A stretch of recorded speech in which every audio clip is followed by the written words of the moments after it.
the kid starts playing, and Barksdale's like, I like the kid. We'll offer him. And him and Gainey leaves. He goes, Teymer, just find your way home. So I'm in a gym in Puerto Rico going, how am I going to get home? So I literally had to wait afterwards. I talked to the kid that we were recruiting, and he didn't have a ride. So there was another American on the team who actually I got him, and I forget his name, but he drove me, dropped me off. So I'm just in Puerto Rico, and Barksdale just said, find your way home. And we're back with a new episode of Off the Beaten Path podcast. We got some great guests today, and we'll meet them in just a second. But you know, this is a basketball podcast for coaches who are living in obscurity, working in obscurity, and even those who have made it out of obscurity. It's a place for storytelling, learning, connecting, food for the thought, and food for the belly. Which I know you guys will like that today. Today we're going to missing Corey Baldwin today, who loves that food for the belly. Yeah, that's Corey's favorite part. So I know you guys in Texas are going to have some good answers to those. Today we're going to welcome two coaches. I'm very excited to have on here. Known these guys for a long time. They've taken some different winding paths, but they've had a few common stops and connections.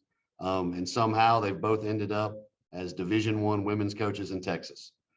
We've got Nate Teymer, who's the associate head coach at Texas State University, and Austin Kelly, who's the assistant coach and recruiting coordinator at the University of Texas, Arlington. Thank you guys for being on today. Appreciate you having us. Appreciate it. Should we start with age or beauty? Who should we start with here? Start with longest beard. So we'll start with Coach Nathan Teymer. Nate, just tell us how you got into coaching, how it's taken you from Iowa all the way to Texas, and with the stop in Georgia in between. Okay, yeah, I'll give I can't believe I've been doing about 23 years now, so I'll give you the abbreviated version of it. But no, it all started, I'm an Iowa boy. I call it God's country. No one's going to change my mind. But I went to Urbandale High School in Urbandale, Iowa, which is right there in Des Moines. Graduated there and went to Grandview College at the time. Now it's Grandview University. It was an NAIA school there, and played there for 4 years. So I kind of always knew I was going to coach. So that was kind of just my mindset going into it. It wasn't like one of those things where I kind of picked my degree based on coaching. So obviously went to education. And when my playing career was done at Grandview, they wouldn't let you student teach while you were playing. So you had to come back for another semester. So the year after I got done playing, I went to my coach's office, and he sat me down, and he was like, do you want to help coach next year while you're doing your student teaching? And I said yes. And right when I said yes, he threw me some car keys and says, I need you to drive down to Highland Community College, which is like 4 hours away, and pick a kid up while I was still technically a student athlete, and do some recruiting there. So I got my start on the men's side at Grandview. Then the next year, I just kind of looked around at a bunch of different options. I went down to like a job fair actually at Fort Worth, Texas for high school. And then I interviewed for a men's JUCO job out in Holbrook, Arizona. It was called Northland Pioneer. And then I interviewed for a GA spot at Georgia Southwestern on the women's side under Coach Drown. So I decided to go with the GA on the women's side with Coach Drown. I was there for a year. And then Coach Drown took the Grand Canyon job. I believe it was Division II at the time. And when he left, I didn't have my master's. So I got on the men's side with Randolph Barksdale. So that was intriguing. I loved it. Coach Barksdale is a unique figure character. I was there for a couple of years, and then I went up to Shorter College for 2 years on the men's side. And then the Southern Poly women's job came open. So I interviewed for that, and I got the job. And then I was at Southern Poly for 5 years. We started off with like 5-22 my first year, ended up 30-5 my last year. And then the Augusta job opened up.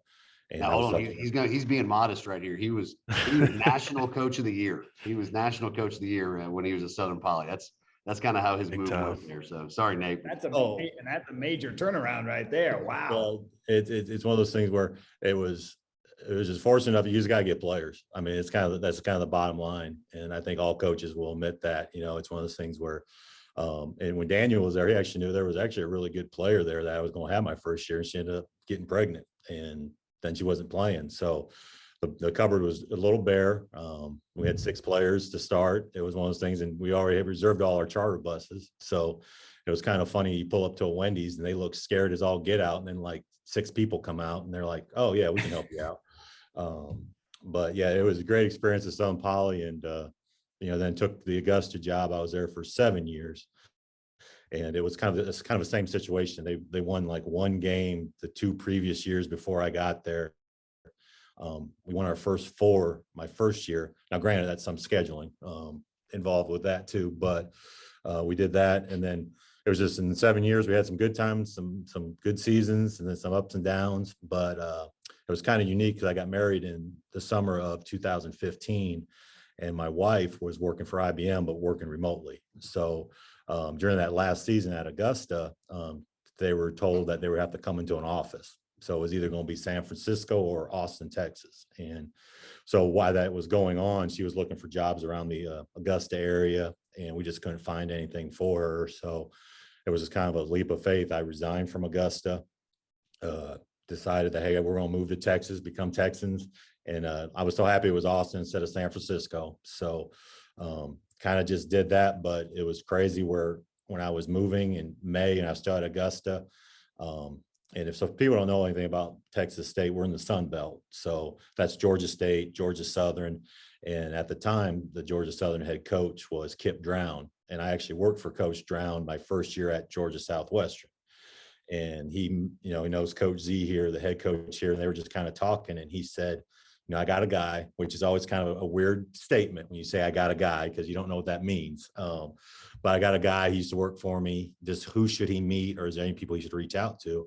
And she goes, well, I actually have a position open on my staff. So it was just kind of a wild thing. So like when I moved down within a week, I interviewed for a head Division III job, which was Southwestern University up in Georgetown, Texas.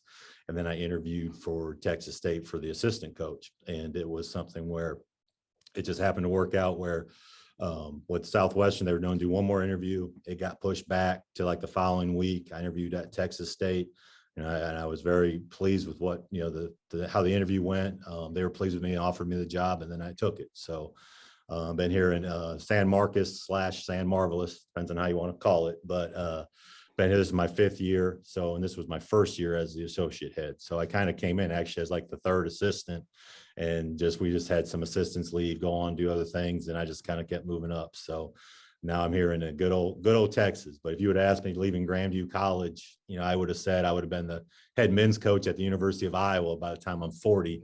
But now I'm good over here in Texas State. Hey, take us through that again. So Des Moines and then Grandview. Quick Des Moines. So we I'll just name some of the cities because this is crazy because it's like you go from Des Moines. That's what I want to hear. You go from Des Moines to Americus, Georgia. All right. Yeah. Americus, Georgia, which is South Georgia. I thought everyone was so friendly because I thought everyone was waving at me, but they just had all gnats in front of their face, trying to get the gnats away from the front of their face. So they weren't that nice. But then I went up to Rome, Georgia, and then Marietta, and then to Augusta. So, I mean, I kind of covered all Georgia in a sense. And then good old San Marcos. And for people who don't know where San Marcos is, it's almost right in the middle of south of Austin and north of San Antonio. So, when I first thought of Texas, I thought of tumbleweeds, oil, all that kind of stuff, but it's actually called hill country. And it's actually a real beautiful area, a lot of rivers, people float the river. Like, when you say shoot the hooch in Atlanta, it's kind of like that. So it's a great area, great school, and it's about 39,000 students. So it's one of the, probably the 4th or 5th largest school in Texas. That's a big school. Yeah. And if you talk about coaches who have been out to the Final Four, men's or women's in San Antonio, you know what the hill country looks like. It is a pretty place, isn't it? Oh, it was great. And it was also really neat when the women's Final Fours in San Antonio, because they actually had 1st round games at Texas State when they did that little bubble thing. So it was just kind of nice to see your facility on TV and everything. Big time. Okay. Hey, and Corey's always talking about this. We'll reference our 3rd host who's not with us today, but name dropping. We love the name dropping. And one that you mentioned that we want to hear more about. You got a Barksdale story for us? How much time we got on this podcast? Man, there's so many good ones, but I mean, I'll give you 2 brief ones, but Now, Barksdale, he flew by the seat of his pants. And just to kind of give you a little foreshadowing, I worked for Kip Drown, who was very organized. We are going to leave at 10 a.m. We're going to arrive at 2 p.m. And that's what is going to happen. Barksdale is, we're going to leave 10-ish. All right. We may pull off the side of the road and pick up something obscure. We may stop off at some convenience store. It's just, he kind of flew by the seat of his pants a little bit more. So I was ready to say probably the best. I mean, there's so many Barksdale stories. Is like, one was we were recruiting a kid from DMAC Community College, and we couldn't get up to see him play. So, and he was actually playing that summer starting in May in Puerto Rico. He was on the like a Puerto Rican national team. And so Barksdale, which, if anyone knows Barksdale, knows that, getting a flight for a couple people to go down to Puerto Rico is not a big deal. So he's like, Teymer, we'll go down. For those of you who know Jim Gainey, he was at Emmanuel College. He was Barksdale's really good buddy. He got Jim Gainey to go along. So I'm rolling with these two old dudes. I'm about 25 at the time. And we go to this game to watch the kid play. And the game started late. And if you know Barksdale, you can't sit still very long. And the kid starts playing, and Barksdale's like, I like the kid. We'll offer him. And him and Gainey leaves. He goes, Teymer, just find your way home. So I'm in a gym in Puerto Rico going, how am I going to get home? So I literally had to wait afterwards. And I talked to the kid that we were recruiting, and he didn't have a ride. So there was another American on the team who actually I got him, and I forget his name, but he drove me, dropped me off.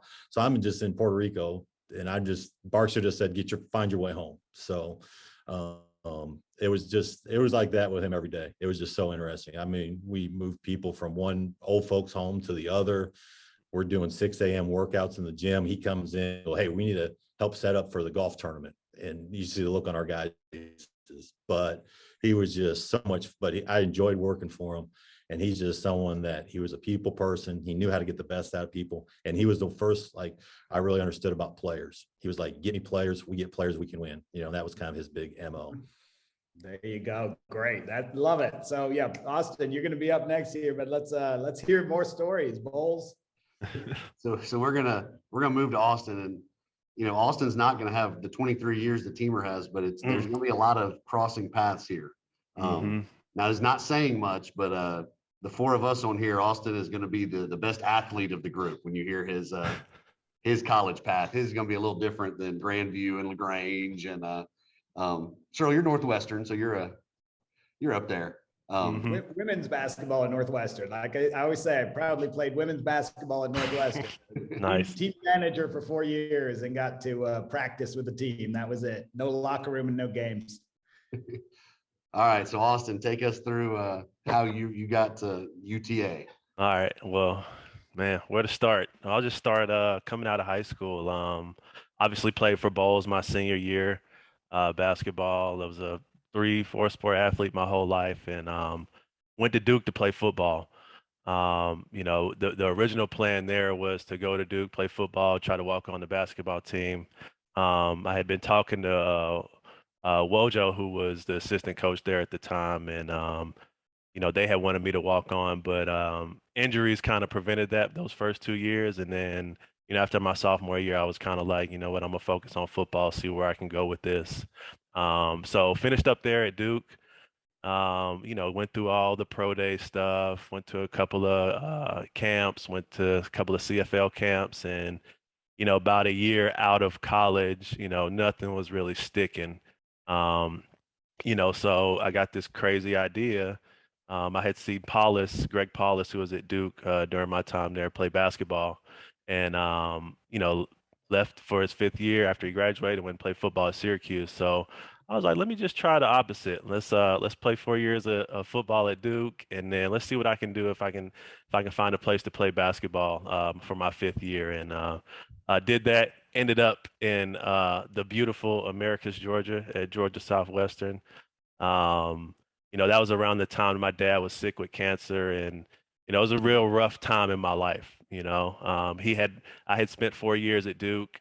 He had been going through cancer. I graduated in 2011. He had been going through that since 2008, and got to see him sparingly.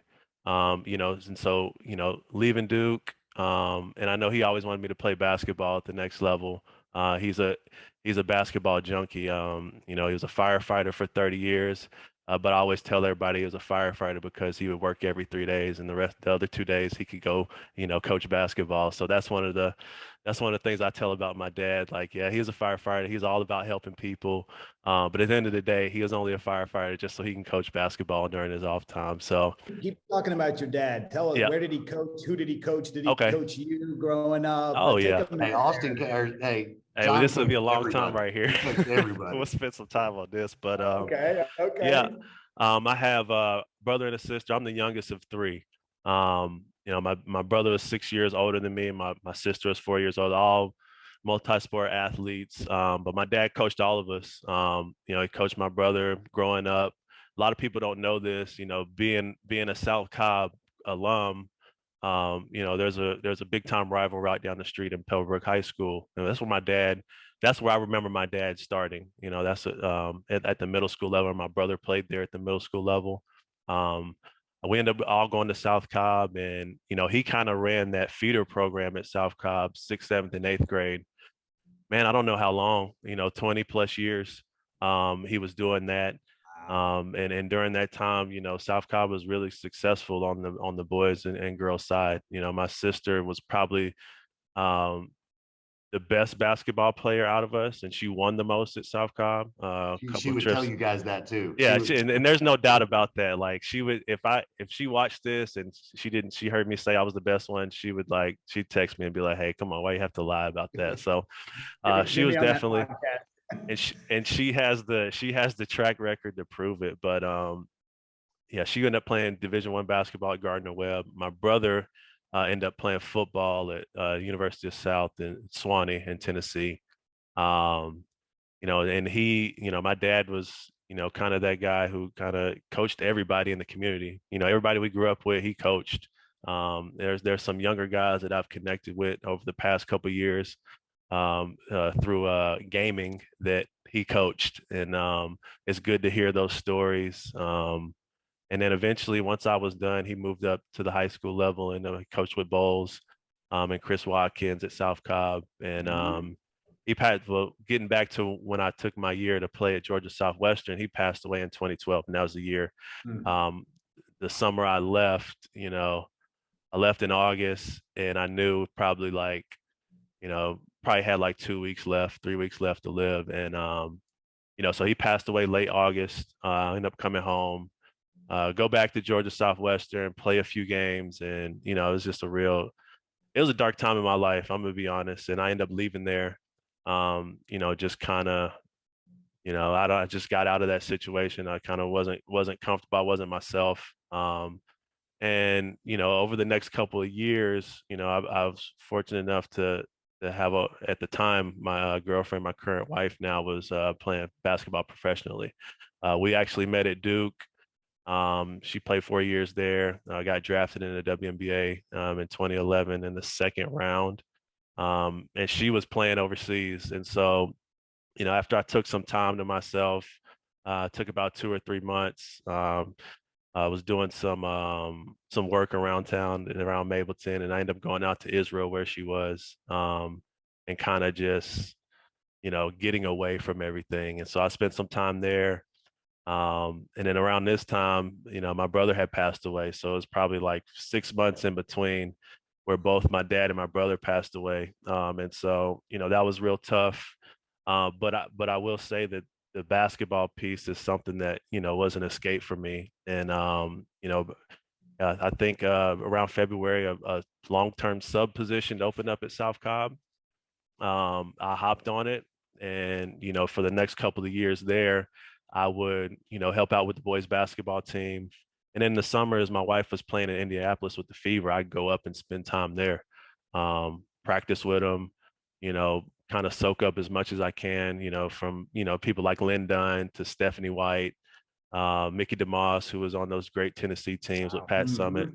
I spent a couple of seasons there in the summer, and then, you know, end up being hired full time as a teacher back in Cobb County. And my first full year was at Kell High School working under Jermaine Sellers. Spent a year there. and I coached all 3 sports there. That was kind of the stipulation. If you want to get a PE job, you got to coach 3 sports. Absolutely. So I Hey, coached. Yeah. Austin, before you keep going Yep. here, I want to pause for just a second and say thank you for sharing those tough times, man. That you're able to talk about that here on a podcast with everybody says a lot about you and how you've been strong and come through that with basketball. But so sorry to hear all of that path, but impressed to see where the next 2 steps go. Absolutely. And yeah, I wouldn't, I don't shy away from that stuff. It made me who I am today. And I'm in this position I am today because of it. But, wow. Just going back to that, I was coach football, basketball, and track at Kell High School. We had a great year that year there. And then a PE job opened up at South Cobb, and that's kind of always where I wanted to be. So I went back to South Cobb. Spent 2 years there, worked under Greg Moultrie, who's now at Hillgrove High School, one of the best coaches in Georgia. We went to the Final Four and then had a Sweet 16 run.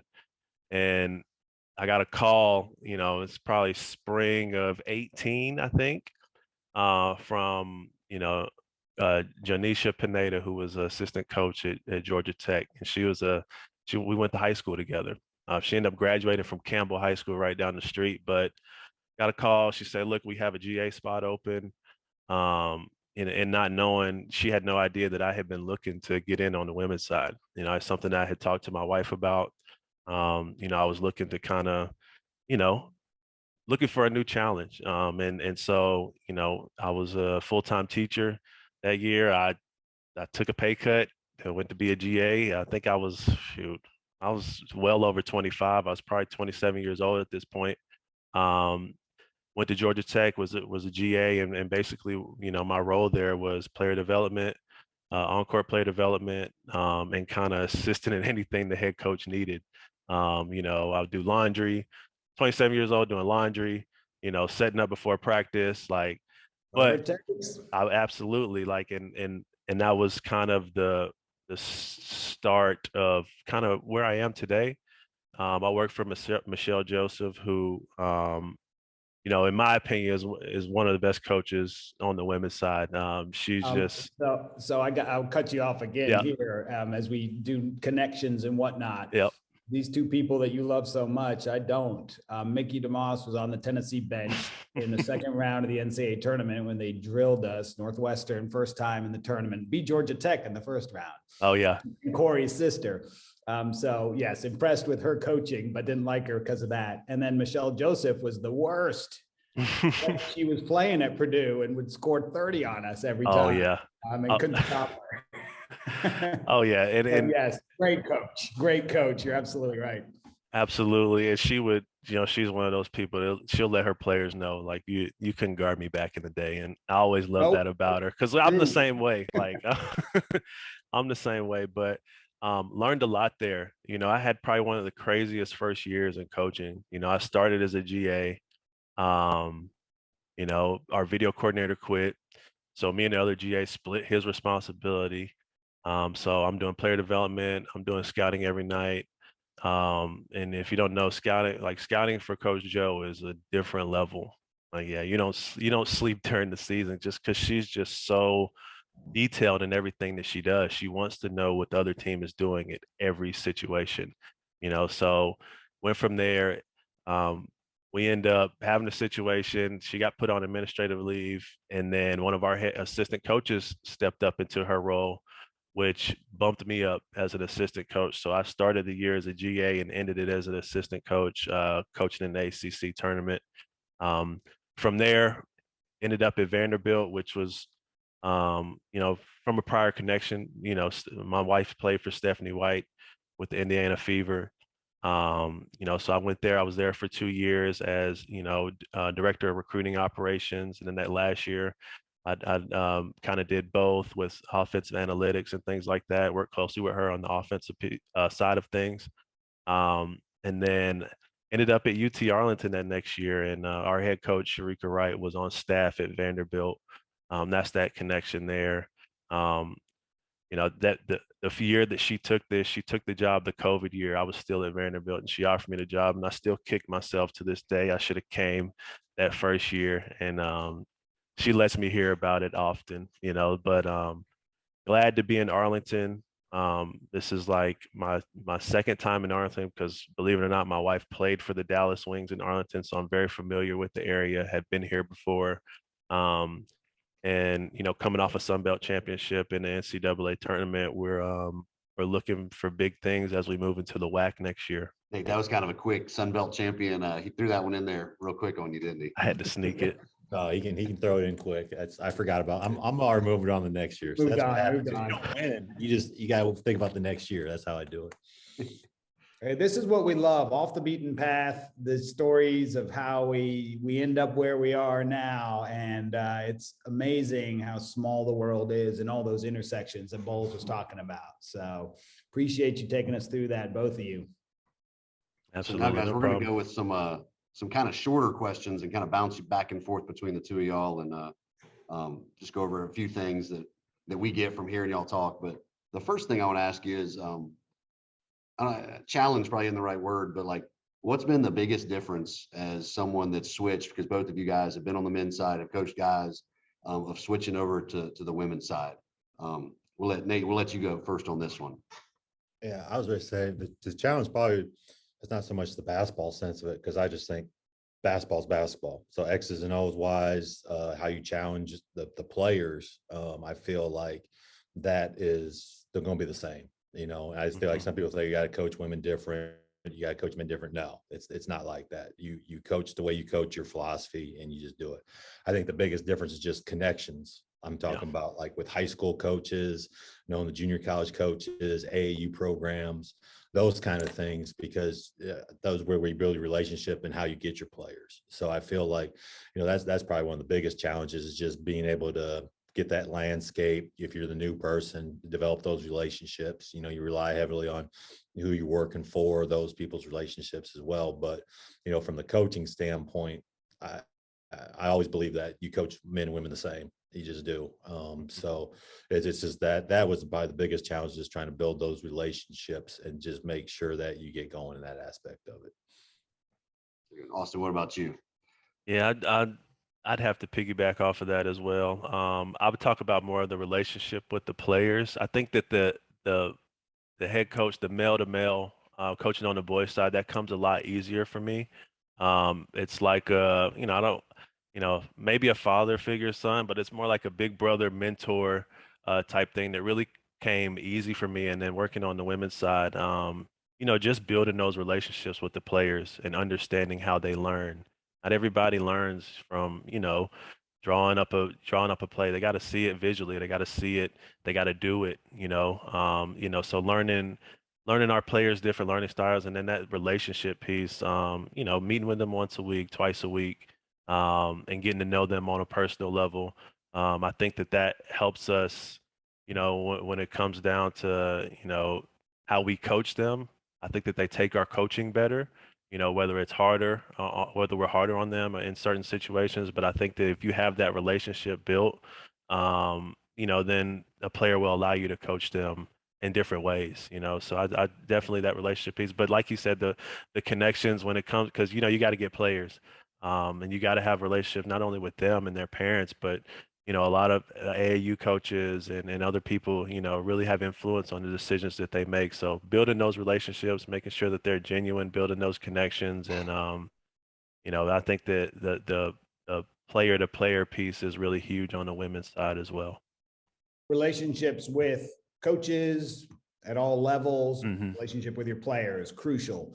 But question for both of you, on a good and a bad, the challenge and the positive, or the angle there that is a good thing, being a man in the women's game at the college level. What's the hardest part of that, and what's the benefit there? I'll go ahead and take this. I think the benefit, we have Coach Wright on our staff, who's our head coach, and Coach Tyndall, who's been, in the state of Texas coaching JUCO high school for a long time. And so, when they bring our players into their office, it's probably, something negative, more times than not. But then I get to be that guy that's like, you know what, I get to be that positive. I guess I don't even know if to say positive, but I get to be that, kind of good guy that's like, come on, you got to take care of your business. I get to be that guy. And I think that it's important to have that dynamic on your staff, because you can't have four assistant coach or whoever's on your staff just all going in on a player. Yeah, yeah. They don't respond to that. So I think the positive, especially where I'm at right now, I get to be that guy. But I'm not sure of any negatives. I can't think of any negatives right now as far as being a male on the women's side. I don't know, Nate. I don't know, Nathan, if you got anything. Like I don't really have any negatives. Yeah, I wouldn't say it's real negative. It's just one of those things. If on the women's side, I feel like when I was new, I'm this new male, like opening up to me about things. But like what Yeah. Austin said about just developing relationships. Right. And then I've been kind of unique situation, being head coach and assistant coach. Like I can be the good cop and the bad cop, and sometimes it's just one of those things. But it was one of those things, especially when I was a head coach, trying to get some of my players to open up about some personal things in their lives. It will be a relationship, some health issues, some things like that was kind of tough. So, when I bring them in my office, it's, we don't look alike, Yeah. but I mean, if I recruit a woman that looks like me, that might be a little bit scary, but it's one of those things where I just try to tell them, like, I've coached so many people that look like you, and try to Yeah. develop that relationship and open up. So I think that might be the biggest thing, but it's a negative that turns into a positive once you get that relationship. And then the positive piece is like being an assistant now. Yeah, you can be good cop, bad cop. It's one of those things. It's nice sometimes to be that person who kind of, you pat them on the back instead of kick them in the butt. So Yeah. it's kind of a good thing. Guys, I'm going to agree with you guys. Not coaching women, but I was a head coach for 15 years and got to be an assistant this year. And it was like, man, my wife and kid are like, man, the players like you a lot more now. It was a good feeling. Oh yeah. So, Oh. but guys, I'm going to kind of switch gears a little bit. And, so, a lot of the podcast is, off the beaten path. There's a lot of younger coaches that don't really know what all goes into it and, how you guys are going. It's not a straight line and there's a bunch of turns as you go. What advice would you give to a young person? I know before we got on the air, Nate kind of said, hey, don't buy a house. Blamed it on me. But what would you guys tell someone who's trying to get in the business, who's trying to figure it out, like whether it's taking a job, not taking a job, those sort of things. So we'll let Austin, you can go first on this one. Yeah, I mean, I would say, especially if you're young and single, like get out of your comfort zone. I think that's probably the biggest thing that's gonna help you grow. Try to build connections anywhere possible. One of the ways that I didn't get into it this way, but a lot of the people that I know that got into it, whether they were at college, they became a manager on the women's side. That's a really good way to do it. If there's any young coaches out there or people, in college right now wanting to, break into the profession, that's one of the main ways to do it. Our assistant coach, Sean Elbeck here at UTA, that he was a manager at Maryland. And he's had different stops. He's been at Rice as a video coordinator, back to Maryland as a video coordinator, and an assistant coach at UTA. Get in on the women's side, especially if you're in college right now. Volunteer your time. If you're out of college, kind of looking for something, maybe you're teaching, volunteer during the summer at their summer camps. The more they see you, the more they see you can handle certain things, certain responsibilities, the more they'll come to trust you and really, make it a point to build those relationships over time. Like it can't just be, I hit you up one week and then, I don't talk to you again for 2 months. Like be a nuisance, like be annoying, like really, make it a point to build those connections, build those relationships. And I think that, everybody here who's gotten a job has been because they've known somebody, and they know somebody that trusts the work that you can do. So that's what it takes. It takes that, getting out of your comfort zone. And I'm not somebody who usually approaches strangers and goes out of my way, but I had to learn to do that. And I wouldn't be in a position that I am right now if I didn't do that. That was a great little piece there. Trust the work you do, right? Doesn't matter if it's the laundry at 27 years old, or the skills editing video, right? Yeah. You've done that work, somebody's seen it, they're going to respect that and hire you or give you a chance. I like it. All right, Nate, what do you think? I know your path's been a little bit different, but what do you think? No, and I agree a lot with what Austin said there. And it's one of those big things too, where, when you're young, well, some of the best advice I ever got was when I was at Grandview, that semester I was student teaching and then I was coaching. I went down to Fort Worth for their job fair for high schools. And at the time, high schools were paying, it was like $35,000, but it's a lot more than my $1,000 I was making at Grandview. And, a little name drop here, my freshman year in college, my assistant was Chris Jans, who is now the head coach at Mississippi State. And so I was talking with Jans, and Jans was he's point blank. And he's like, Teymer, you got no money. So what's the big deal? Just don't have no money for a while. Because what he said, and it was a great point, because he goes, you can take a high school job, start making some money. But then if you want to get into college and do that, you don't have to take a pay cut. And he just said it's one of those things just worry more about the experience, get that stuff done, and then you can just kind of build your way there. So it was one of those things at Grandview, I literally made $1,000. I had a student teach and make like $91 a day just to coach and get through that year. And then when I went to Georgia Southwestern, after my schooling was paid for, I was getting like $147 a month. So, but the experience that I got was more important because I knew I wanted to be more likely in the college level. So I kind of had that direction. And that's the biggest thing is, I was telling people hey, you can have a plan. They always say a bad plan is one that can't be changed, but, have a plan, kind of look at where you want to go. But it's something where say, hey, I want to coach, maybe I want to get to this level, but you don't have to just go for that level. It's one of those things where this day and age, experience what you can do. And like what Austin said is, sometimes if you take an NAIA Division III job, Division II, you're doing everything. You're not just like doing a video coordinator job, doing a GA job, you're doing everything. And it's something where you're just building your reputation and then getting to know some people. So I feel like, that's my biggest advice is just, when they say put your head down and grind it, it's so true. It is, you put it down, just worry about the job you're doing, but you always ask questions, you always keep your resume up to date, that kind of stuff, but don't just be always looking for the next job. Just do what you're doing really well. How about that? Great advice for those of you listening there. A couple different pathways, the relationships, the make sure people are trusting that work and getting after it. Now, sticking with women's basketball, WNBA about to get started.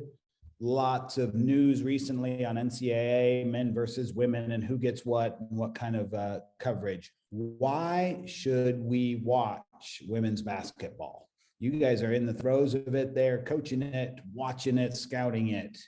It's great basketball, but people don't know that or appreciate that as a whole. So pitch us on why everybody needs to be watching. What do you think, Austin? It's a beautiful game. Honestly, I always say true basketball fans really, really appreciate, the beauty of the women's game.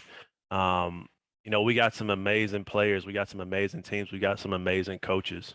We got great stories on this side. You think about what Dawn's doing at South Carolina, just how she's building that program, and she's built it from the ground up.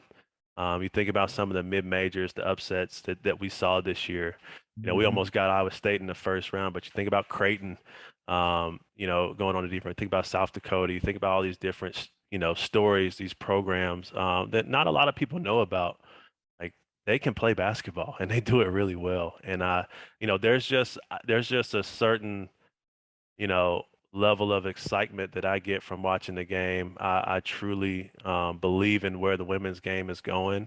I know there's a lot of people out there who, aren't willing to give it a chance, but, give it a chance, turn your TV on one night, during the season and give it an opportunity. I think that, if you're a true fan of the game and, you're a true, lover of basketball like we all are on this podcast, I think that you'll find an appreciation for it. It's a beautiful game. Any suggestions on if I'm turning on the game, what should I be watching? Am I watching movement off the ball? Am I watching ATOs? It could be all of this, but but is there anything to focus on? Is it a, 2-on-2 basketball on the side? What is a place we could pinpoint to really appreciate the game? Well, I think we got the WNBA season cranking up this weekend. I think that's a great place to start. I think you're watching all of those things. I think you're watching skill too. These are some of the most skilled basketball players on the planet. A lot of people out there who are in the basketball world, they love the men's game. They love the boys' side. All right, I can tell you from experience practicing against the ladies in the WNBA, the women in the WNBA, they're as skilled as they come. All right. And I think that, given an opportunity, giving it a chance, especially with the season getting cranked up this weekend, and you got the whole summer to kind of watch, you'll see some great players out there. One of my favorite players to watch is Courtney Vandersloot, just because I'm a point guard guy. Okay. She's just she just puts on a master class of running a team and running a game and controlling the tempo of a game. I think that's somebody to watch. If you like scoring, if you like high octane offense, or Rike Agumbawale, somebody here in Dallas that plays in our arena at College Park Center, that's somebody to watch. I mean, just have a variety of different players who bring different skill sets to the game. And there's a lot of similarities in the men's and women's game, if you sit down and get to the root of it. But all those things you listed, look for them. But these women are skilled, as skilled as they come, and I enjoy watching it. Hopefully they will as well. Yeah, great example there on leading the team and controlling tempo. Teymer, same question for you. Why should we watch? And we'll add kind of what Austin just said. Is it fair to compare the women's game to the men's game? Or does it need to be looked at in two different alleys, two different buckets? Well, I feel like it's something where, obviously like some of the things men's players can do, women's players can't. But the one thing is you got the skill that they can play. I was ready to say, you watch these WNBA games, watch the reactions after a good play, watch the bench, watch the passion, watch the fight, the fire. I mean, these are people that are pouring everything they got into their profession, and they are at the top of their profession. So it's something where I think it is just a great thing to watch, like get to know the players. I feel sometimes sometimes I'll use the Super Bowl, for example. If you're watching the Super Bowl pregame show, you start, hearing all these stories. You don't know what team to cheer for if you don't have, because you just get to know them, you get to know the stories. And it's something where just listen to their paths. There's unbelievable coaches. X's and O's is great. One of my biggest pet peeves is, they say something like, Pat Summitt, she could have coached men, or, Dawn Staley can coach men, but no one ever says Tom Izzo can coach women, or, something like that. They always make it sound like if you're a good women's coach, oh yeah, you can go on the men's side and coach, which I mean, I would say, no, you can coach. And it's one of those things where, I think there's a lot of good women's coaches that they can coach anything. I'll take my head coach, Jennifer Antoine. She could coach probably baseball.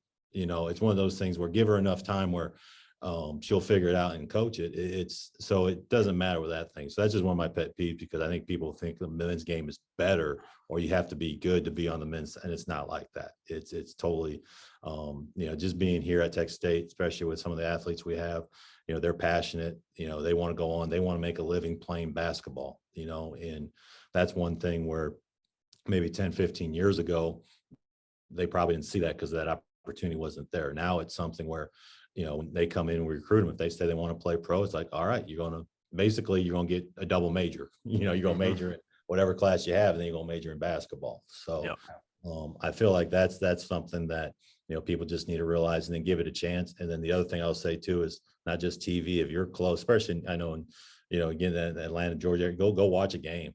Go watch a game, because that was one of my things where, I'm an Iowa guy, and I've been around women's basketball for a while. Like, I grew up dating myself, but I was a young kid in the 80s, but that's when C. Vivian was at the University of Iowa, and they had that joker rocking.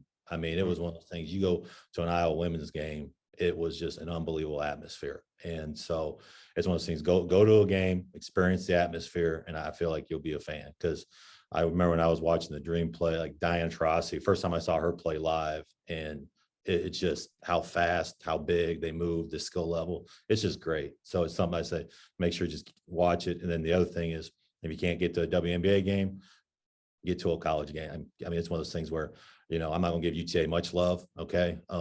Only come when they play Texas State, but won't be doing it anymore. But come like there's got to be a college program within 2 hours of where you live. Go check out that women's basketball game. There you go. If you love the game. And see, here we're adding to the list. We had Michelle Joseph. Now we got C. Vivian Stringer, who was at Iowa when I was at Northwestern. And I dislike her too, because those teams were so good and she coached them so well. And it was, we beat them once, and that was the biggest win in program history at the time. So good stuff. That's really insightful from both of you, right? If you love the game of basketball, you'll enjoy the women's game. Watch, go, participate. I love it. Guys, you mentioned a few different coaches there. For you guys, and it can be a men's coach, women's coach, whoever, who's somebody that you've taken a lot of in your growth as a coach? Maybe it's their notes, maybe it was just them inspiring you, or somebody that you watch now that you're like, man, they run really good stuff. I need to steal some of this. We'll go with Austin on this one to start. I'd have to say, I'll give a women's and a men's coach, Stephanie White, and Brad Stevens. Like their X's and O's game, their ability to recall plays in certain situations, in special situations, is just, it's unbelievable. So those are two. Especially my time at Vanderbilt, we were putting in a more pro style offense, and I spent the off season basically studying Brad Stevens and the stuff that he does, and took a lot from him. I'm gonna get a I'm gonna get a little flack here, but the play that we used to beat Texas State to tie the game up, it was a Brad Stevens play, and it's one that I saw. Well, I don't want to come back to that. I just wanted to acknowledge the play that I got from Brad Stevens. I don't want to turn zone. that in. We should have played zone. I'll go on. And that was the thing. If you go zone, the play's dead, and that was kind of my fear coming out of the timeout. But I saw Brad Stevens during kind of my research. He used that play at Butler and carried variations of it into the league, and so I get a lot of my late game special situation stuff from him, but a lot of the transition secondary actions that he runs, we'll try to incorporate as our personnel fits that.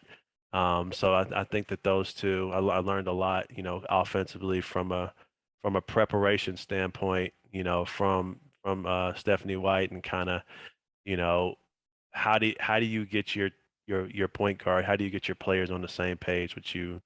And make them an extension of you throughout the game, all right, to where they can run the game and kind of, not need that constant coaching throughout a game, because it's tough to coach every play. You can't coach every play. So being able to, whether it's, we get 2 days of prep in conference, we get 2 days of prep and within that 2 days, how do I get my point guard, my player, to really, carry out what it is that we want for 40 minutes, and I think that's one of the things that I've gotten better with because of her, and I'm still working towards that, getting better at that. But definitely those two, when it comes to X's and O's and a preparation standpoint. Before we let Teymer jump in here, you got to describe that play. Okay, is it the winner play? It's a winner. Yeah. Winner play. It's a winner. Yeah. And I knew that we probably had the best athlete on the floor. So if they switched it, they were going to switch a little on a big, and she could just out jump. And then it's one of those plays, man, like the screen up top really never gets set, because it's such it's an awkward play. You see the ball go up in the air and you're like, okay. And so everybody looks at it, and it's like, why are they throwing it there? They need a three. And then it's half a second you fall asleep. Like, somebody just ran it the other day. Somebody in the playoffs ran it, and it's just like, you guys know this is coming. And it's just one of those plays that's just really difficult to stop. The only way to beat it is to go zone. No, and he's right on the head, because one of those things where you switch, but when the screen wasn't set, technically wasn't sweating. Then he's like, do you switch? Do you not switch? Yeah. And I'm not going to give any of his players credit. So I'm not going to name anyone's name, but yeah, you have the best athlete, but you also have a really good passer and bounder. And 100%.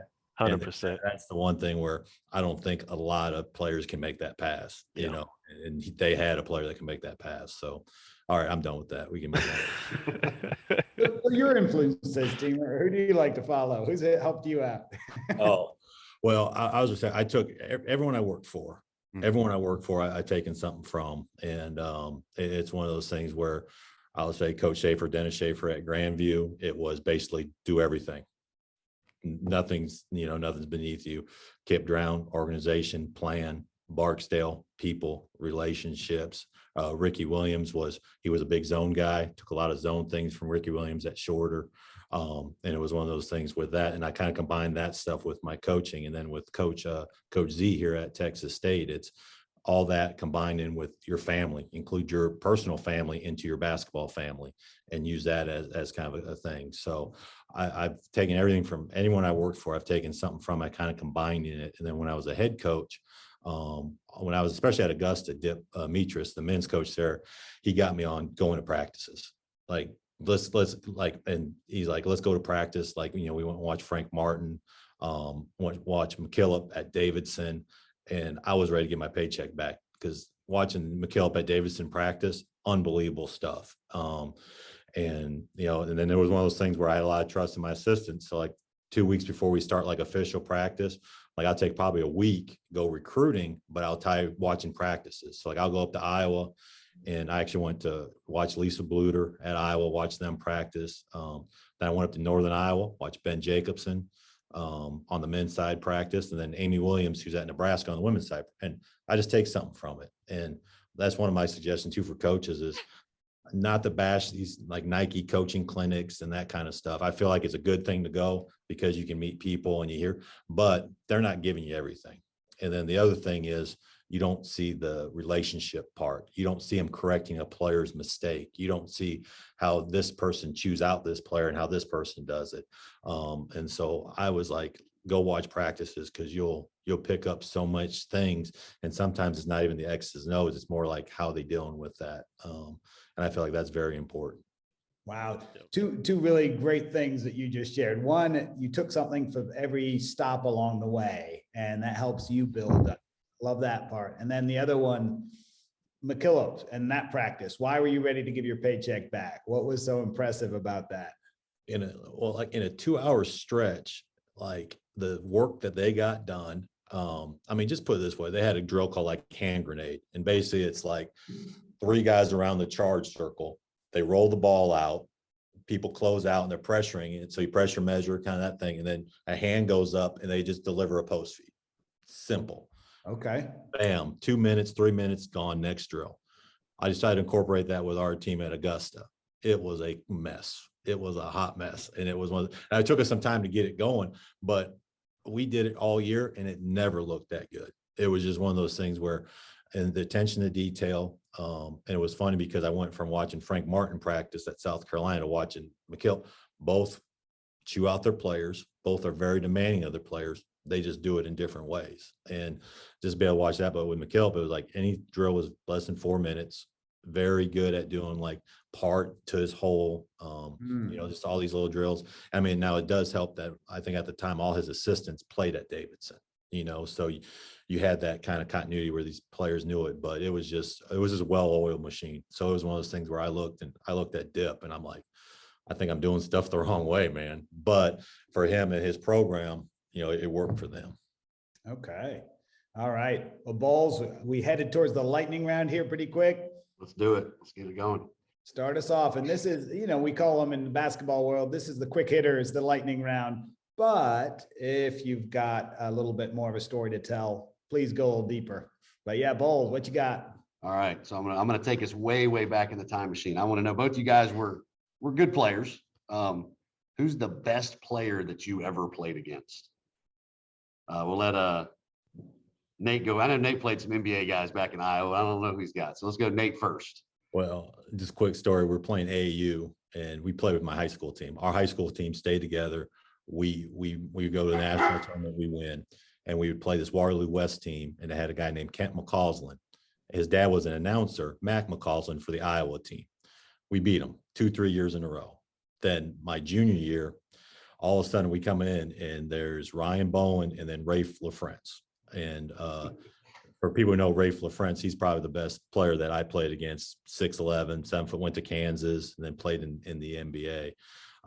And they finally got us. But, you know, it was one of those things where just his size and his ability to knock down a jump shot, it was amazing. So he was probably the best player that I played against. And Austin, you can keep it with just basketball, or you can throw a football dude in there too if you want. Shoot, I'm gonna say Cam Chancellor football. I got my welcome to college football moment my freshman year at the goal line. We were on like the 40-yard line. We ran double post, and I caught it probably on the near hash and didn't get a step, and he blew me up. But I held on, limped off the field, and then we punched it in like 2 plays later. So I'd say Cam Chancellor. He gave my welcome to college football moment. All right, so this one, you guys have been in some different places. You've been in some different levels. I want to know the worst gym you've ever played in. High school, college, wherever it is, the worst gym. We'll let Austin start this one out. Ooh. It can't be South Cobb's old gym. You can't use that one. I can't use that because that is terrible. How'd you know where he was going with that? Hey, I'll say for everybody here, South Cobb's new gym is 1974. Yeah. Right. So that their old gym, I don't know what it is. And I'd have to say, and this may throw people. It's probably not the worst gym, but it was just the lighting was so bad that it made it. It was like one of those things where the lighting was so bad it was very recognizable. I'd say North Texas this year was one of the darkest gyms I've ever been in. But good size arena, but it was just like you walk in there, it's like, okay, they're gonna ever turn the lights on. So our players hated playing there. I mean, I guess I can maybe keep it in the South. I mean, you all know them. I mean, that's the thing.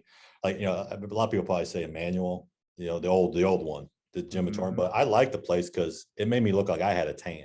I mean, I looked like I was wrong. I don't know what it was about that lighting, but so I mean, I didn't mind that place. But I don't know if y'all ever played at Edward Waters at the middle school, like before they got their facility. They played like in a middle school where like Austin was saying, like they didn't have lights on the baseline. I mean, it was like one of those things. It was just dark. It was a small gym. I would say that might be the worst one that we've ever played in. There we go. I got 2 more, Dan, and I'll keep on. I'm gonna go back to positive in here. We got middle school gyms and all that. We'll get positive. So the next one's going to be, as a coach or a player, either way, what was the best atmosphere, most memorable game that you can remember from your career? So we'll go Nate first here. Win or loss? Yeah. For best atmosphere, more of the rivalry stuff. So when I was at Shorter, you had Shorter Berry college games, and more so when they had the old field Ford Gymnasium. It's a small gym. It was just packed. I mean, it was just one of those things where the atmosphere was great and it didn't matter records. And then when I was at Augusta, it was Augusta and Aiken. It was one of those things where just all those games just phenomenal. You know, but for like best game, I mean, I would probably say first round of the region tournament, Division II region tournament, when we were the 8th seed and we were playing Limestone at Limestone when they were number 2 in the country and undefeated on the year, and we ended up beating them. And like our pep band came up. It was just like, and if you've been in Limestone's gym, it's not the biggest gym in the world, but it was one of those games where, you know, our team just played extremely well, and just to be able to get that win and go on, that was probably the most memorable win we've had. I love that. Yep. I'm gonna take this back to when I was in high school. It's probably my sophomore, junior year. I'm gonna say Kennesaw Mountain. And I don't know if anybody remembers, they used to have the K-side crazies, and every time I touched the ball, they used to call me Abe Lincoln because I had the chin strap beard. You know, I had hair on my head, but it was a little receding right here. You know, but definitely, I'd say, now South Cobb had some really good atmospheres, but as far as like the fans getting after you, I'd definitely say Kennesaw Mountain. And that was probably like '05, '06 when Bonner was there. And we were kind of battling for top spot in the region. I'd probably say that that's the best atmosphere that I played in. And Austin Kelly over here talking about Abe Lincoln. Tell us about AK-47. That come to mind? I got Tyson Campbell insight on that one. Yeah, one of my football coaches gave me that nickname, Doug Orbaugh, who coached me at South Cobb. Uh, Coach O is he's probably the funniest football coach that I've, ever crossed paths with. Great guy, great dude, but he used to have this saying. He was like, AK-47 is a tool. Don't make me act a fool. So every time I would come around, he would say that. But Coach O's a good dude, and yeah, I'm still keeping contact with him to this day. Nice. And a lot like Barksdale, there's a lot of Coach O stories that can't be told on the Oh, podcast. absolutely. We have to tell those offline. Yeah. All right. So I got my last one here. So you guys have had some stops. I'm gonna make you pick. So I'm gonna make you pick two of your spots. Okay. And you got to tell me the best restaurant in both of those towns. I'm guessing nobody's going to pick Americus out of their stops, but there might be a hidden gem down there. So, well, this side, no, this side, you go first. No, we got to talk about this. So, Austin, you go first. I want to hear so, okay, so this is outside of my two because I don't know the name of the restaurant. This is a good story right here. All right, so during like high school, whatever, I played summer ball with the Smyrna Stars, and I played with a guy named Larry. I forget Larry's last name, but Larry was from America. He went to Americus Sumter High School. Larry's mom owned a restaurant in Americus. So fast forward maybe 8 years, I'm down in Americus, and my mom and sister come down. It was like right after my dad had passed, and we go to this soul food restaurant, and I'm in line, and it's Larry's mom's restaurant, and Larry's there. I hadn't seen Larry in like 8 years, and it's probably illegal, but because I was in college at the time, but they were like, yeah, food's on us. Like it was just because it was because of my dad, because my dad coached Larry. My dad used to help Larry, and his family out. But I can't remember the name of the restaurant. That would be the one from Americus in my top two, because I'm telling you, the soul food there, second to none. All right, but that was the backstory. I can't remember the name of it. You remember where it was located in Americus? And I just remember when you come into Americus, you got the McDonald's and the Zaxby's. Make a right and go down the street, and you'll run into it. I don't. It's opposite of the Walmart. I know that. Oh yeah, we'll send our scouts. We got to find this out. This is awesome. Yeah, no, mine was Wood Swinging Wings when I was in Americus. Okay, Wood Swinging Wings.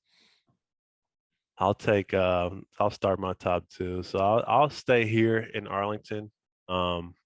This is in no particular order. I'll say Hurtado Barbecue is in my top two for sure. The brisket, unbelievable. Burn ends, they got great ribs. And then I'll go a different direction in Nashville. They got a great breakfast spot, Pancake Pantry in Nashville. When you go there, the line will be out the door, but don't be discouraged. They move fast. It'll be wrapped around the building. If you go to Pancake Pantry in Nashville, that's a great spot if you love good breakfast food. All right, Nate. I know this is a big one for you. No, you live in Austin, so you can use Austin if you want. No, I'm going to, and I'll get Austin down here sometime to hang out in Austin, and then, but it's called Franklin's Barbecue. It's something where the 2 times I went, I got there about 8:30, and I was eating about 1. You wait in line. It's an event. It's like tailgate for football. They let people play game. The best thing is you can have whatever beverage you like. They actually have the restroom open for you. They may bring some samples, but it is the best barbecue I ever had. And it is so good. And it was one of those things where we were literally standing by a pilot that had like a 4 p.m. flight. who was just hoping he'd get through the line in time. And then a congresswoman who was like skipping meetings. It was the funniest thing ever. She said, I probably can't be here for lunch, but it was one of those things that was just so good. So I'd probably say that's my best. And then I would probably go with, I might just get a little nuts, go back to Atlanta. I mean, Mary Mac's. I mean, I think Mary Mac's, like we take our team to Mary Mac's. It's just good food. It's something like that. And then I got to throw one more in there. It's like the Bone Garden Cantina. It's somewhere like it's Mexican food. Now it's probably bad for a Texas person to give Mexican food to Georgia, but I think that's the name. It was like it is. Okay. I've been there. It's and the goat soup for me. It's just a soup. It's some goat soup. It's very good. So no, I can talk about food all day now.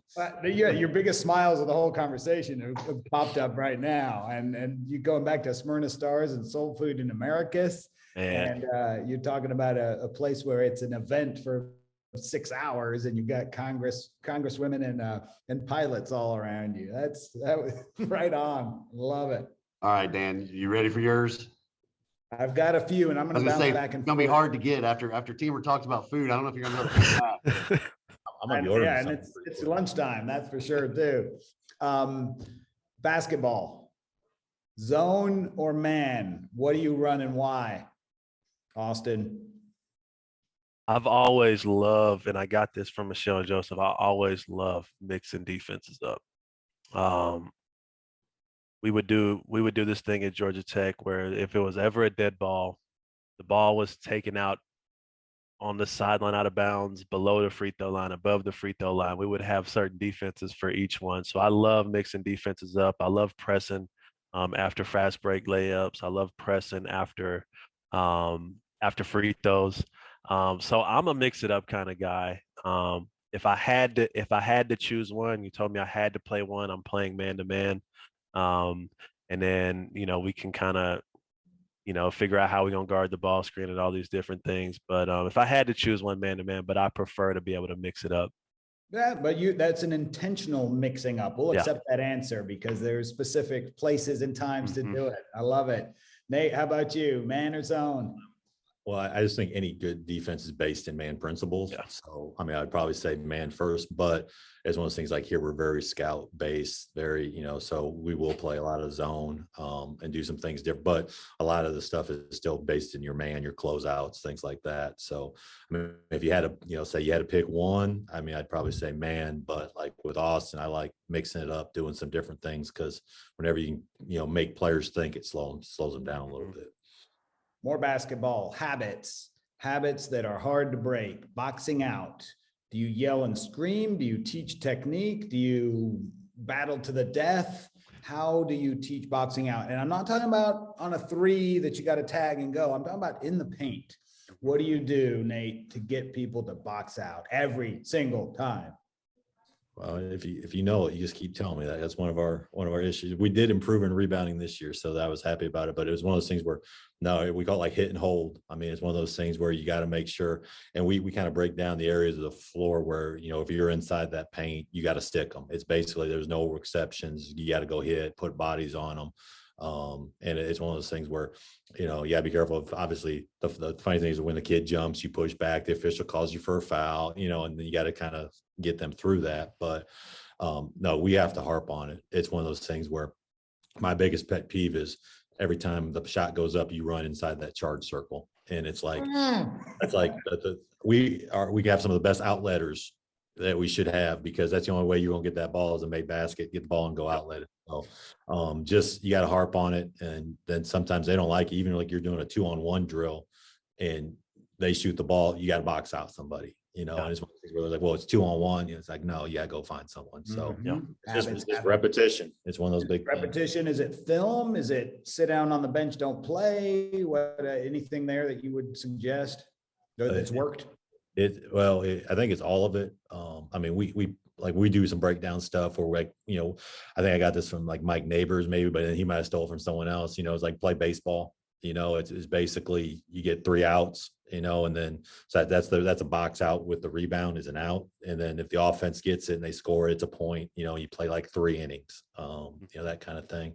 But I do think the biggest thing is harping at it. And then, obviously showing it in film, because sometimes in film, it's like, did you check? Did you not? And like, sometimes, I checked, or, I looked, or it's like, yeah. So it's, cause it's like, there's some of them, they just break all the rules. Like some of the best rebounders I had, they just went and got the ball. I mean, so, it's kind of one of those things where if you got to teach tons of technique and break it down, you probably don't have a good rebounder. It's one of those things that you just got to make sure you have kids that understand, hey, I got to get body on them and then go pursue that basketball. Right. Austin, what do you add to that? Any, techniques on boxing out? Yeah, a combination of both. And I think that, understanding, long shot, long rebound is some of the things that we didn't really understand, very well this year. You got to open up that backside, to give yourself a chance on long shots. So, undersized players, we would have them face box. We would have them shock and hold, just basically face them out, make sure that they don't get the rebound. You don't worry about getting it. Those are some things we would do with our more undersized players who were, boxing out somebody 6'2", 6'3", that outweighed them by 50, 60 pounds. Zone rebounding, weak side zone rebounding that you get. I mean, if you're a zone guy, if you play any zone, that's a weakness. We drilled that on the weak side, and we would basically want to open up the backside, because we know, if a shot goes up in the corner, 8 times out of 10 it's going to come off the opposite side. Just practicing those things, and rebounding is such a skill, and a lot of people don't think it is. Being able to see the ball shot and know where it's going to come off at, that's a skill, and it takes time, and it just takes reps. So we do something rebounding every day. I want to say we're middle of the pack, bottom end in the conference in rebounding. Something we'll look to improve on, but you got to do it every day. All right. Balls, in case you didn't notice, the AAU team that I'm coaching right now is struggling with rebounding. So I was taking advantage. Cyril's coaching his son in 8th grade AAU. I knew there was something behind that. Yeah, absolutely. And those are great advice on both fronts. I love the face guarding part. Yeah. If you're undersized, had never seen that. Good stuff. All right. So here we are on a podcast. Are you guys book readers? Are you podcast listeners on your long drives through Texas? What do you recommend? Either what you're listening to now, or what do you recommend something you've heard in the past? So I'm a podcast guy. I honestly, I don't read many books. If they're leadership books. They have something to tie in with basketball and what I do. But from a podcast standpoint, I love JJ Redick's Old Man and the Three podcast. I listen to it all the time. But I'm also like a true crime guy too. So there's several true crime podcasts out there. So I listen to Serial, I listen to Criminal, and those are like the long drives where you could, maybe you're going to recruit a kid in Austin and you're driving down. I just throw that on in the car and listen to it. But definitely recommend those. Yeah, I guess. All right. How about you, Nate? I'm an old fuddy-duddy, I guess, 'cause I don't really podcast. Now I've been listening to y'all's podcast, so I'd get bowls off it as much as possible, but that's okay. But no, I was ready to say, I listen to like ESPN radio, those kind of things. And then, with books right now, probably my book I'm reading the most is actually my baby's first words would be Dada. I got a 9-month-old, almost a 10-month-old, and actually Jimmy Fallon wrote that book. So that's probably the book I'm reading the most. So I'm really trying to get that. We have a mama book, but I kind of stick that underneath his crib and hide it. So trying to get him to say Dada first. Dada, let's go. Hey, and that ties back into what you were saying with your head coach right now about the family piece and your basketball family and your family at home. Sounds like it's all coming together. That's good stuff. So, separate question for each of you. And I noticed your headset there, Austin, when we started, and you mentioned gamers. What are your games? What do you play in? Are you making some money there? Are you into the esports? What's the story? No, I've played in a few Call of Duty tournaments, but it's usually just to unwind and relax, and connect with old teammates. Bowles will get a kick out of this. And I talk to Peter Ellingson every night, and we play video games like at least 3 to 4 times every week. And it's been a way for me to connect with guys from high school. I don't know if you remember Charlie Laster, played football with us, played at Kent State. It's been a really good way and I kind of picked this up during the pandemic when everything got shut down. It's been a good way to connect with old friends and old teammates. So I'm strictly a Call of Duty guy right now. I play Warzone, and I'm pretty good at it. And I'm pretty good at it. Matter of fact. All right. Nate, you mentioned earlier between the Austin and San Francisco options. Thank goodness it was Austin. Why Austin over San Francisco? Well, because basically my college dorm room rent would have been probably about $5,000 a month in San Francisco. So it was good. And it was one of those things where they actually paid for like a scouting trip. So we actually got to come up here for a weekend, and we ate Franklin's barbecue. We ate via three, like all these food places were great. And it is closer to home, like closer to Iowa too. It sounds crazy, but it was just one of those things too, where, Georgia was probably about a 17-hour drive, something like that. But like from where we're at now, it's about 13. And, for, Okay. coaches, you can do that in a day, that's not a big deal. So it's just nice. And then I just love the area, and I guess, leap of faith. And I was just so fortunate where when I got here at Texas State, just to be with such an unbelievable staff, and just the people here are awesome. So it's not something I highly recommend as a coach, is just resign and just go someplace and try to find a job. But it worked out for me. There we go.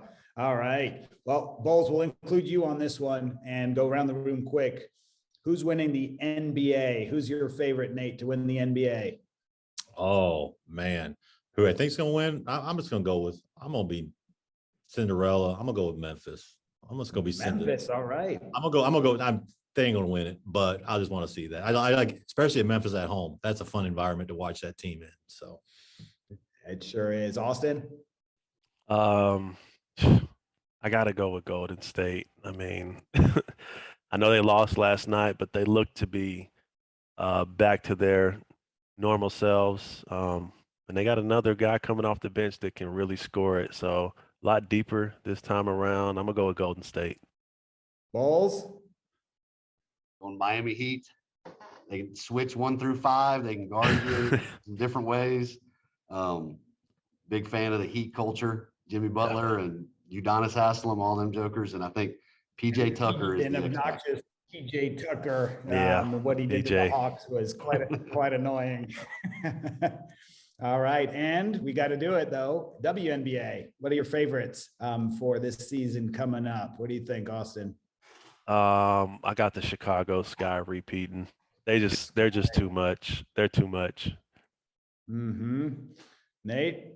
Well, I'm not going to say Dallas because they play in this facility that this university plays in. I mean, I'm gonna just say they probably weren't going to win it, but I'm an Atlanta guy. I mean, that's like my first kind of experience watching the Dream play, going down there when I was at Southern Poly and those things. So I'll just stay with that's kind of my hometown team. So I'll go with the Dream. Bowles? Not super well versed in WNBA, but I know Las Vegas has been making some moves. So I'm gonna go with Las Vegas. All right, it's a great pick. A fun place to go watch the finals too. Here's the other thing is we've been at this for a while. We could keep talking hoops, men's, women's, all of it for a while, but I think it's about time to kind of wrap it up. Let's give both of you the floor for a second. You got any shout outs, any thank yous that you want to put out there? Nate, Austin, we'll let you guys say hi and thanks to family, to friends, to mentors, to dadas, and books out there. So go for it. You want to start us off, Austin? Yeah, I'll go ahead. I think, man, I just want to thank everybody who's kind of helped me along the way. I'll start with Coach Bowles. Obviously played for him, but he was one of the guys that kind of had a hand in helping me play basketball at Georgia Southwestern. I didn't work out how he wanted to, but was able to do that, was able to do something different that I wanted to do. And then everybody on my coaching staff, Coach Moultrie, Jermaine Sellers, Chris Markuski, who was assistant there at Cal, really grew under those guys. I got to work with a former teammate, Garrison Johnson, who's working at Jackson High School in Atlanta right now.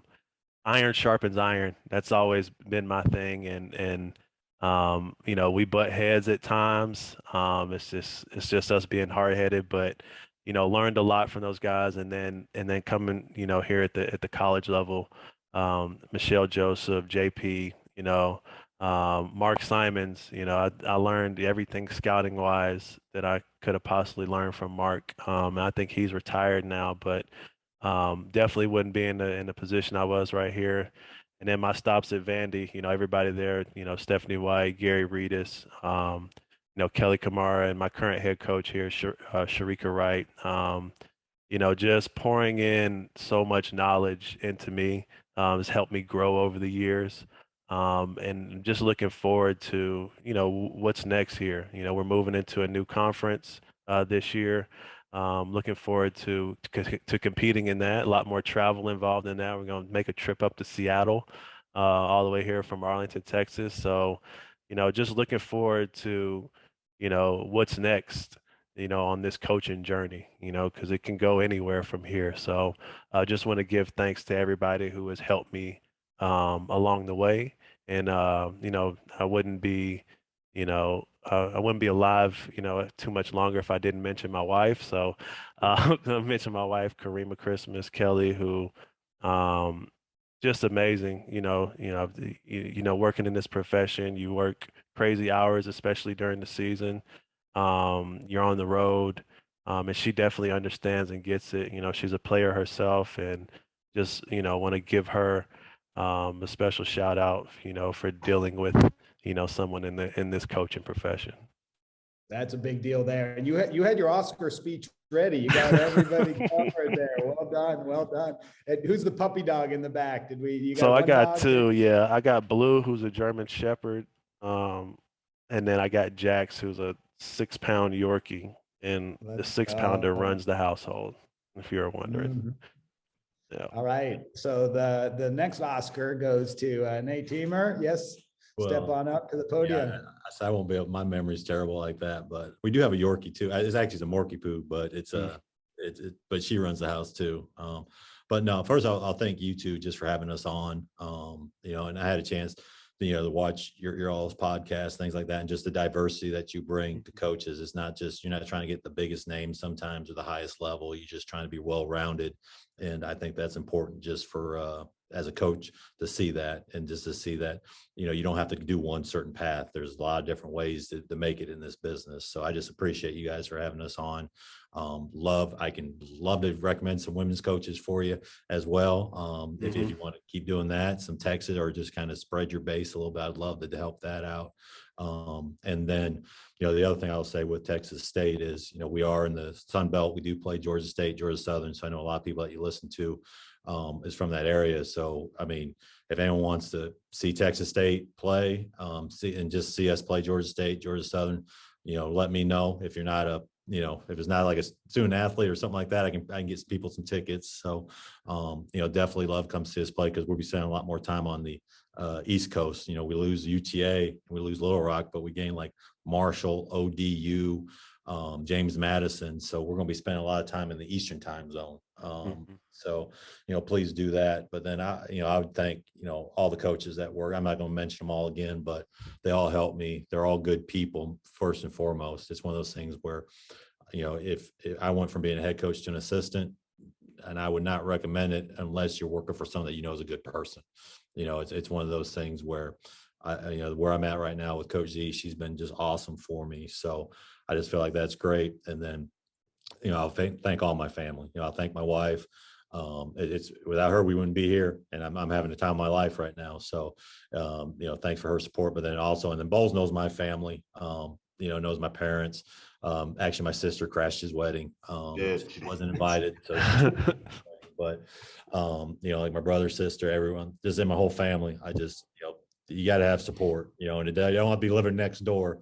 It's just someone that you can lean on, people that you can call, talk with, and I feel like that's big in this profession. It's all about the stories, but it's all about the people and those relationships. And you guys have conveyed that throughout this conversation, and it's pretty special to hear. So listen, we're going to share our social media handles here. If either of you wants to drop in a place where we can follow you, please let us know. But Off the Beaten Path if you haven't already, on Instagram, Off Beaten Path Podcast, and also on Twitter, Off Beaten Path with a little underscore underneath. Austin, anywhere that you want people to follow you? Yeah, I'm on Twitter and Instagram, and it's A Kelly Hoops is the username. Hey, Kelly Hoops. How about you, Nate? I am just on Twitter and Facebook. I ain't gonna give you my Facebook, but that's how I live. I don't do any of that. But it's just Coach, and then it's Teymer, Teymer.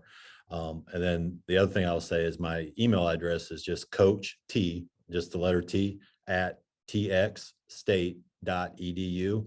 And I mean, anyone, anytime, if they have any questions, anything about getting the profession, or if they hear something with a connection, feel free to reach out. I'll be happy to speak with them anytime.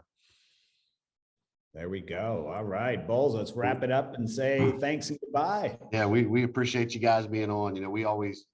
We try to have some sort of connection, and today it actually just happened to work out. We got two bald guys with beards coaching Division I women's hoops in Texas, but obviously Nate was my roommate when I was coaching. It was weird because I was actually coaching Austin when Nate was my roommate. But just real quick, I grew up. My dad went to Kentucky, and my cousins all went to North Carolina. I've worn a Duke shirt one time in my life, and it was to go watch Austin play football. So I don't think I've worn it any more than that. But that tells you how much Austin and his family meant to us. So it was kind of to wear that Duke shirt. Makes it special that we can get him on here, but thank you guys for being on. Oh, thank you. I appreciate that. Thank you. So we are a show for those who want to coach, those who used to coach, those who are coaches, those who follow coaches, those who hire, and unfortunately sometimes fire coaches. Thank you guys for being on, and everybody go ahead and follow all those things, and we will see you guys soon.